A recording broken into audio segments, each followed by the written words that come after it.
is Sita Gartry. I'm at University of Westminster studying linguistics, and I also teach breakdancing twice a week. I'm from Newcastle, I'm half Dutch, and I'm 20 years old. And I used to be a Hare Krishna.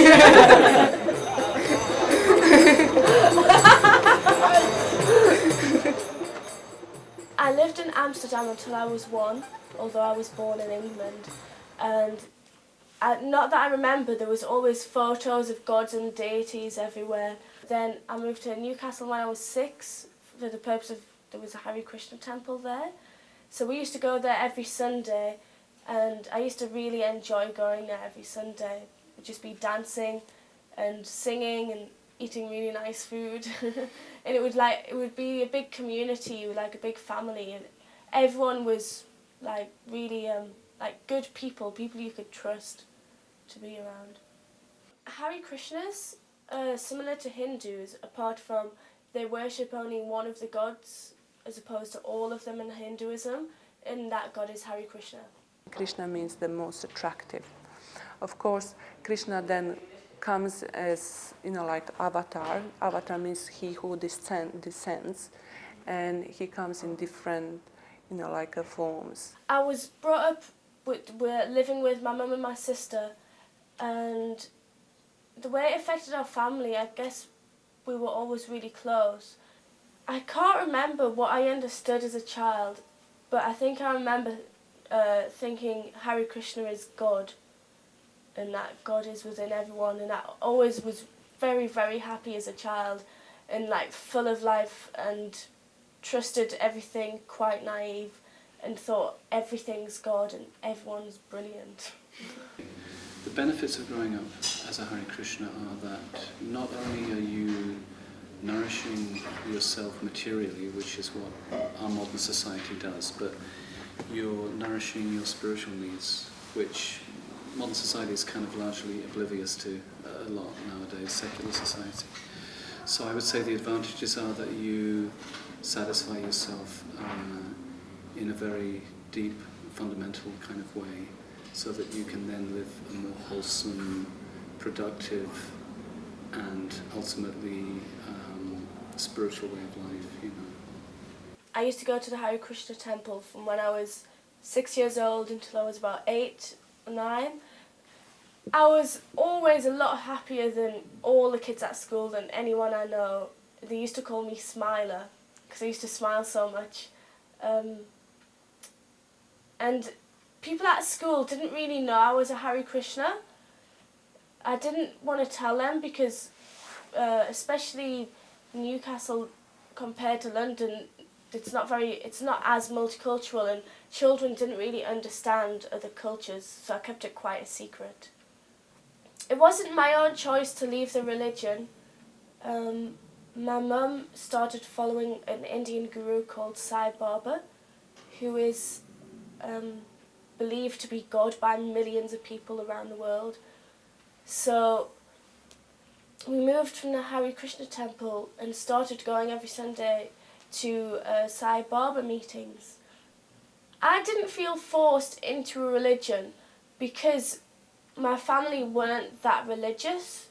Even I used to go to the Hare Krishna temple every Sunday for a number of years. My personality is heavily influenced by my past as a Hare Krishna.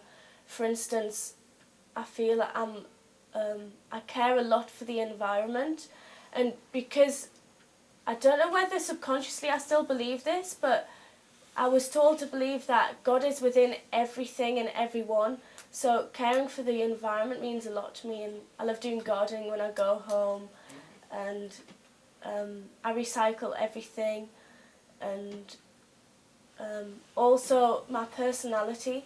I don't feel like a typical British person. I feel less individualistic, like the Western world, and more community-based. It wasn't an issue at school, apart from people used to ask me about my name and ask if I was half Indian or something, which I'm not.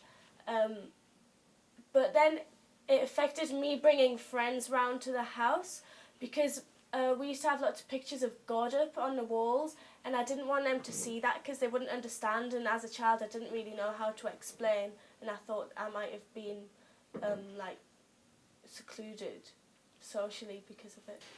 They follow the Bhagavad Gita, that's their holy book, and they are vegetarians. They worship cows, so they would never eat any meat. The Hare Krishnas believe in reincarnation, and it affects every little thing they do in their day. And they believe in karma, so good karma and bad karma you can get from actions you do every day. So offering food to God, you would get good karma for that. Doing doing something small, like a small favour for a friend, you would get good karma. We are meant for happiness, we are meant for eternal spiritual bliss, but we are going through one life after another, driven by our desires. So the idea is by satisfying your spiritual desires, you cease your material strivings and you achieve a point where you don't actually have to reincarnate anymore. You get liberated, it's called moksha or mukti in Sanskrit, and you achieve a higher plane of existence which is full of joy, and you never come back to this place. Praying is quite a solitary thing using these beads. There's 108 beads from a special plant, a tulsi plant, and each time they would say Hare Krishna, Krishna Krishna, Hare Hare, Hare Rama, Rama Rama, Hare Hare, then move on to the next bead. And sometimes they'd have them in a pouch that comes over your waist, and you just put your finger and thumb in the pouch to chant on the beads. Okay, I'm going to go into the temple and listen to someone speaking. It's kind of like a lecture. The last time I was in the Hare Krishna temple was in Barcelona, last summer.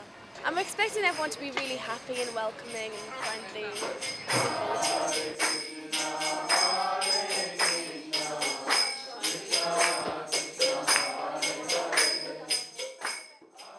It's not so easy for the kids, especially when their friends, sometimes their friends are non-devotees, and they see, why aren't you coming down a disco?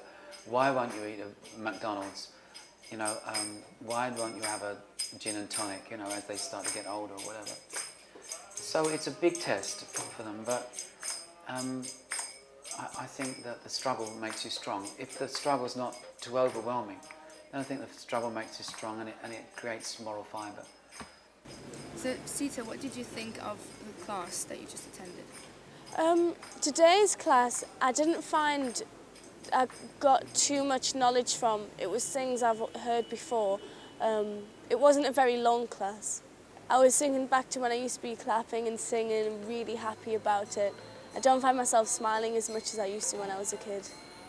I think as a child I was more vulnerable to believing everything that someone told me, whereas today I question what other people have to say. Without a doubt I wouldn't be who I am today without the Hare Krishnas. They've shaped my personality in a really positive way.